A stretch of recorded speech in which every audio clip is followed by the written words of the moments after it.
I have a specialty in writing about spiritual travels, defined really broadly.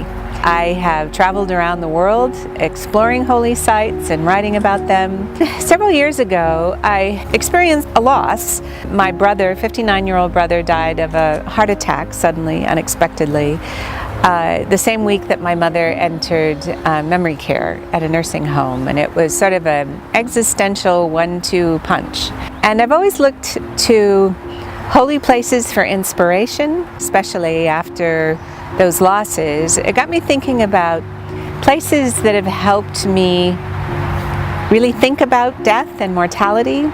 These are questions that everyone has to face, losses that everyone has to endure. So in the book, I try to look at places that have helped me come to terms with mortality. And some of those places are far away as the Valley of the Kings in Egypt and Rome and Mayan temples in Mexico.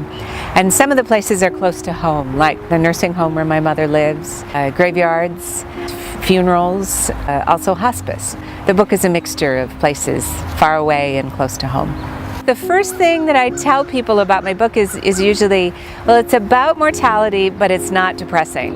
One of the points I try to make in the book is this perennial truth that if you live with the knowledge of death, it actually makes life more worth living. Familiarizing yourself with mortality, with death, is a way of making sure that when you really come up against those really hard losses, you have something in your toolkit.